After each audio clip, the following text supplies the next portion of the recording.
Hoje vou contar-vos uma pequena história. A história de Portugal.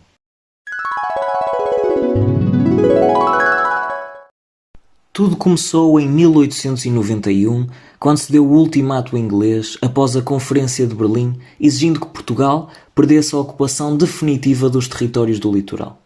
Ainda assim, no ano de 1886, Portugal manda aos ingleses bugear e comercializa com a França e com a Alemanha a opção de ocupar efetivamente os territórios africanos.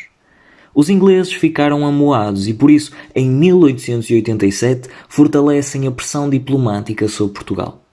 Assim, a 11 de janeiro de 1890, um aviso remetido pelo governo inglês, mais conhecido como Ultimato, chega a Portugal, onde era exigida a remoção da ocupação dos territórios entre Angola e Moçambique. Este ultimato incitou um movimento político-social de exaltação patriótica e de contestação da monarquia. E é graças a esta exaltação patriótica que é composto o hino nacional português, de forma a manifestarem o nacionalismo e a resistência aos britânicos. Face a este cenário, Portugal faz birra e decide não trabalhar nem vender nada para os ingleses, e este processo de amuanço mútuo, que durou cerca de um ano, desencadeou uma crise que ficou conhecida como a crise do ultimato. Após tudo isto, a Grã-Bretanha admite as fronteiras imperiais africanas de Portugal, sendo que, nos anos seguintes, o governo português providenciou uma sequência de campanhas militares, de forma a fortalecer a ocupação desses mesmos territórios. Foi no ano de 1905 que Fernando Pessoa, a quando o seu retorno de Portugal, presencia uma sequência de factos históricos e políticos que representam um dos períodos mais caóticos da história portuguesa. São exemplos destes acontecimentos: o fim da monarquia, que se deveu maioritariamente ao regicídio de 1908, quando o rei Dom Carlos e o seu filho Luís Filipe foram assassinados em plena Praça do Comércio; a admissão de Dom Manuel II ao trono, que levou a uma luta entre partidos monárquicos; e a implantação da República Portuguesa, que foi a consequência de uma revolta organizada pelo Partido Republicano Português, que provocou a queda da monarquia constitucional e a implantação de um regime republicano em Portugal. Entre os anos de 1914 e 1918 deu-se a Primeira Guerra Mundial. Porém, só em 1916 é que Portugal ingressa pela mão da Inglaterra, a solicitado desta. Portugal enclausurou os navios alemães que se deparavam nos seus portos e, por isso, a Alemanha proclamou guerra aos portugueses. A fase na qual Portugal ingressou foi a mais fatal, a chamada Guerra das Trincheiras. Portugal, como se tinha há pouco tempo convertido numa república, encontrava-se com as tropas portuguesas muito mal preparadas. Apesar de tudo isto, Portugal foi capaz de preservar as colónias, a sua autonomia e também conceder autoridade à República Portuguesa. Contudo, houve muitas mortes e feridos, o que piorou a sua fragilidade económica e todos os problemas sociais. Este cenário auxiliou a validação do golpe militar a 28 de maio de 1926, o qual foi concluído com a Primeira República em Portugal, e transportou ao estabelecimento da ditadura militar no país entre 1926 e 1933. Salazar, nessa altura, anuncia o Estado Novo. Este regime concebeu a sua exclusiva organização de Estado e um aparelho repressivo, como a PIDE e colónias penais para presos políticos, apoiando-se na censura, nas organizações paramilitares, nas organizações juvenis, no culto do líder e na Igreja Católica. É neste cenário que surge a obra Mensagem, na qual a primeira parte, que se intitula de Brasão, representa o nascimento, recordando o Portugal que se levantou graças à bravura e coragem dos heróis. A segunda parte, que se intitula Como Mar Português, eleva-nos à realização e à vida, procurando emblemar o ideal do homem português, tensionando-o para o mar e para o sonho. A última parte, intitulada por Encoberto, revela a desintegração, demonstrando a presença de sentimentos como o sofrimento, a dor e a mágoa, dando como justificação o ainda falta cumprir-se Portugal. Esta encontra-se dividida em 3 grupos: os símbolos, ao qual pertencem poemas como Dom Sebastião, o Quinto Império ou o Encoberto, tentando exteriorizar a expectativa e o sonho português. Os avisos, ao qual incumbem Bandarra, Vieira e Escrevo o meu livro à beira-mágoa. Exibem os espaços de Portugal. Os tempos, com poemas como A Noite, Tormenta, Calma, Nevoeiro, onde demonstra a ansiedade e a melancolia daquele encoberto que se prestará para erguer o Quinto Império. Na primeira metade do século XX, a cultura ocidental reconheceu um estágio muito inovador em vários campos como a música, as artes plásticas, a arquitetura e a literatura. Essas experiências incluem Cubismo. Foi Louis Vauxhall e Picasso que, ao trabalharem juntos entre 1907 e 1914, lançaram o Cubismo. Os pintores que conceberam o movimento procuraram desligar-se de toda a subjetividade, de todo o conceito religioso ou espiritual da arte, numa tentativa de suprimir a perspectiva do pintor e expor os objetos em si. Estiveram ligados ao futurismo, além de Marinetti, pintores como Léger, Ballat, Delaunay, homens das letras como Papini, Mayakovsky, James Joyce, entre outros. O expressionismo, desenvolvido pela escola Dry-Bruck, persiste sobretudo no drama do contexto humano, tentando expressar a força do instinto, a angústia e a frustração que levam a uma representação da humanidade ou da natureza através do disforme. Os expressionistas inspiram sobretudo em Van Gogh, Goya e Rembrandt. Sensacionismo. Segundo esta corrente, as nossas sensações devem ser expressas de tal modo que criem um objeto que seja uma sensação para os outros. Portugal acompanhou as tendências da moda no início deste século. Ao nível da pintura, destacam-se as seguintes obras: a pintora de influência futurista Santa Rita Pinto, Amadeu de Sousa Cardoso Amarante e António Pedro. No período de transição do século XIX para o século XX, a literatura foi dominada pela tendência de realismo, que perdurou no século XX como neorrealismo. A literatura reflete as preocupações e o pessimismo de alguns autores, por exemplo, de André Gide. Na literatura portuguesa, Ferreira de Castro, José Régio, Miguel Torga e o poeta dos heterónimos e da mensagem, Fernando Pessoa, destacam-se como figuras importantes. Na arquitetura, no período posterior à Primeira Guerra Mundial, surgiram soluções inovadoras para os problemas urbanos. A arquitetura começa a adaptar o edifício à sua finalidade funcional. Nos Estados Unidos, o arquiteto Frank Lloyd trouxe a última tendência do funcionalismo orgânico. Ao mesmo tempo, o design industrial desenvolve-se da forma abrangente, combinando a arte, tecnologia e produção em massa de obras de arte funcionais. A televisão, a rádio, a mídia escrita e cinemas atingiam todos os tipos de pessoas.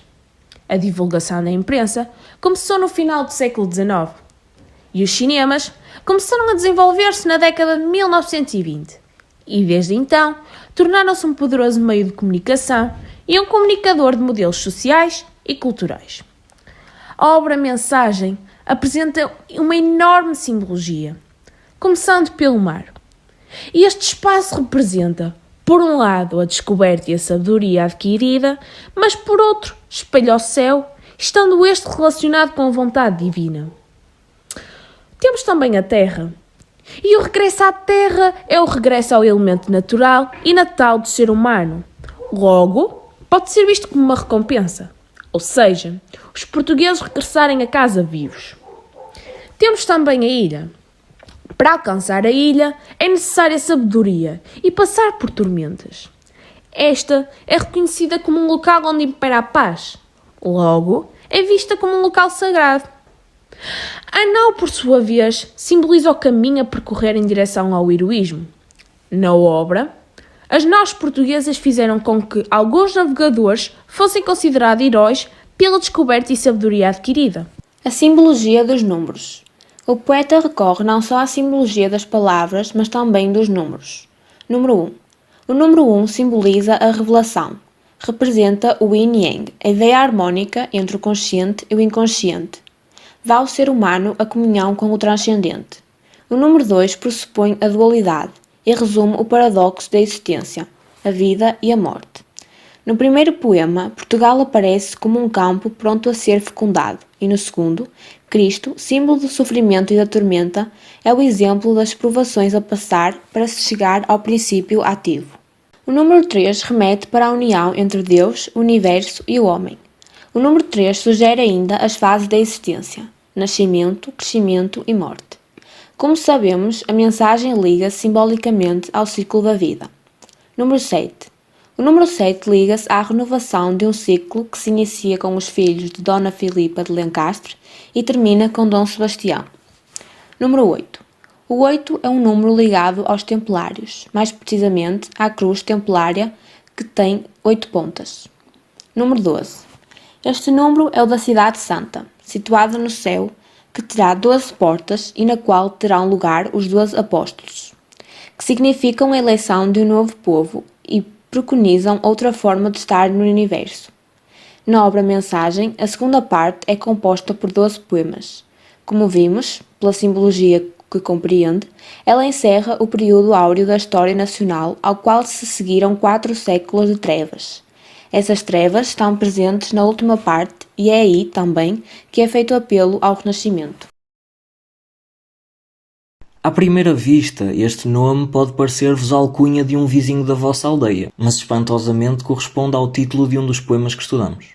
O das Quinas representa as 5 chagas de Cristo, um símbolo de morte, sofrimento e desgraça, mas também os 5 escudos sinalizados nas armas portuguesas, exibidos na bandeira do país, que correspondem aos 5 reis mouros vencidos pelo exército português.